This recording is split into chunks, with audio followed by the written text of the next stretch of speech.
face. Now then, Nabe, no, Narbril, I will be returning to Nazarick. I plan to have Pandora's actor take my place. If anything happens before that, think of a clever way to deal with it.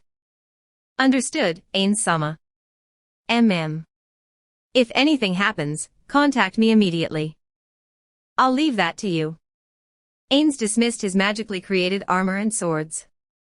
The weight of the helmet in his hands vanished as well.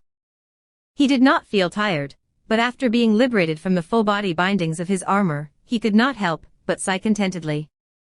He rotated his shoulders, which did not ache, as a remnant of his human personality. Good grief. He felt that the lingering shreds of his human feelings were an impediment to him. If he could calmly deal with all his problems, perhaps his present circumstances would be different. But if he did not have the remnants of his humanity with him, would he still cherish the great underground tomb of Nazarick? Perhaps his thoughts as the human being Suzuki Satoru, and his fond memories of his friends would have vanished with it. Ains smiled bitterly as he cast a spell. There was no part of his mind that still pondered the question of his humanity. Ains was not a great enough person to worry about 2 or 3 problems at the same time, and what he should do about them. He ought to be focusing on the task at hand and discarding everything else. The spell he cast was greater teleportation. Because he was wearing the ring, Ains bypassed the barrier deployed over Nazarick and arrived immediately at the chamber before the throne room. Welcome home, Ains-sama. Right after that, a melodious female voice greeted him. I've returned, Albedo. The deeply bowed woman raised her head, and a smile like a flower blooming spread across her ravishing features.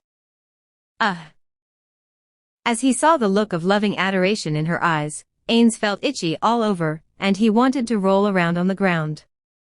However, he could not act in a way which did not fit Ains' old gown, sovereign of the great underground tomb of Nazarick. In order to suppress the weak, lingering emotions within himself, Ains deliberately coughed, something that his skeletal body should not have required. If all is proceeding according to plan, the invaders should be coming soon. No, perhaps they have already arrived. Have the welcome preparations been made? They are flawless. I am certain we will be able to entertain our guests. Is that so, Albedo? I look forward to the reception you have prepared. Ains entered the heart of Nazarick, the throne room. Albedo was a step behind him, but soon caught up. Ains had given Albedo an order concerning the intruders this time round. He had expressed the desire to observe the performance of the defenses she had erected under live battle conditions. In the past, his friends had decided where the pop monsters would spawn in Nazarick, and where to station the monsters. His friends' arrangements were flawless. But now that the situation had changed, there was no guarantee that there might not be a better way. In that case, one could say that re-evaluating the security arrangements was a pressing necessity. Therefore, he wanted to take this opportunity to observe it for himself. The intruders are very weak, so obviously it will be impossible to use them to verify all the systems. Still, I hope we will learn something from this operation. Understood. I guarantee I will meet your expectations, Ains-sama. Very good. Also, as you know, spraying poison gas on the enemy before the undead charge them, and other currency-utilizing traps are to be strenuously avoided. I hope you will stick to traps that involve the pop monsters. Will that be all right? Ains nodded as he saw Albedo's smile. Really now?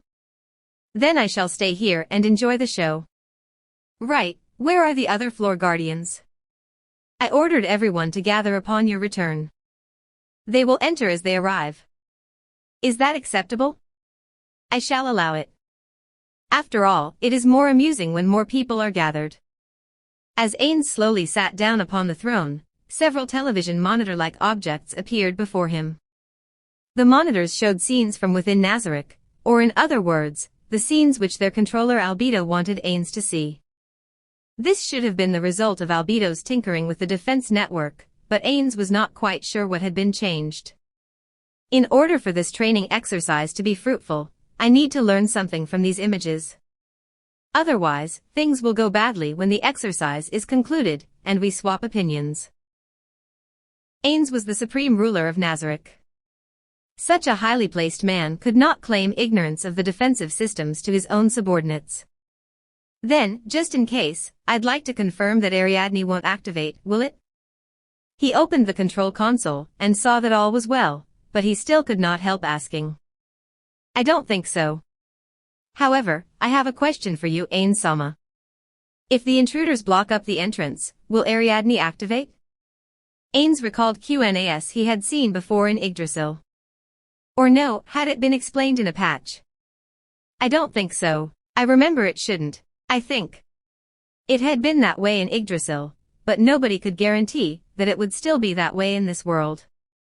Besides, they could not be sure if the Ariadne system even existed. Then what if there was some sort of man-made manipulation? What would happen? It might not activate, but after thinking about the losses we'll take if it does, I'd rather not take that risk. The Ariadne system. This was one of the checking mechanisms involved in the Yggdrasil base creation system. The simplest way to make an impregnable fortress was to simply block up all the entrances so nobody could get in. For a large underground tomb like Nazareth, simply burying it underground would suffice. However, that was intolerable from a gameplay perspective. The Ariadne system was used to monitor them in order to keep players from building a base like that, which was difficult to invade. The system specifications required that there be a continuous path from the entrance to the heart of the dungeon. That aside, the Ariadne system would also measure the distance traveled within the dungeon, the number of doors one had to pass through, and many other categories, all in exacting detail. Once a dungeon which violated these requirements was uploaded to Yggdrasil, a penalty would be levied and a great deal of funds would be deducted from the guild coffers. For Nazareth, the 5th and 6th floors had solved all these problems. That, and the help of a great deal of cash items had helped them sustain such a large dungeon. One of the monitors which Ains was controlling showed an image of the workers. Che. All right, they've finally entered. I was getting tired of waiting.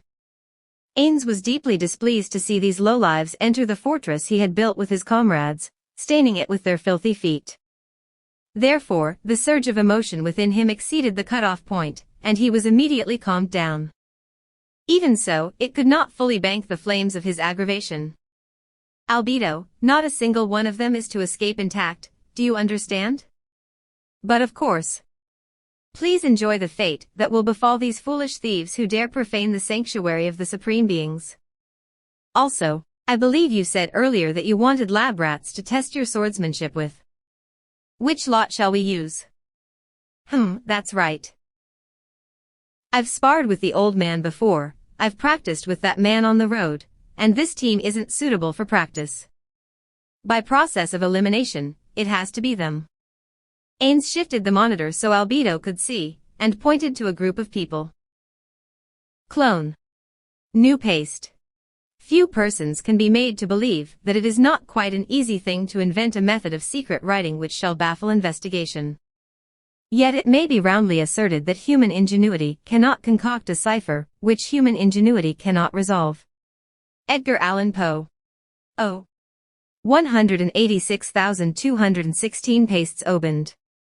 Based on an original idea from sebsauvage.net Sammy Max.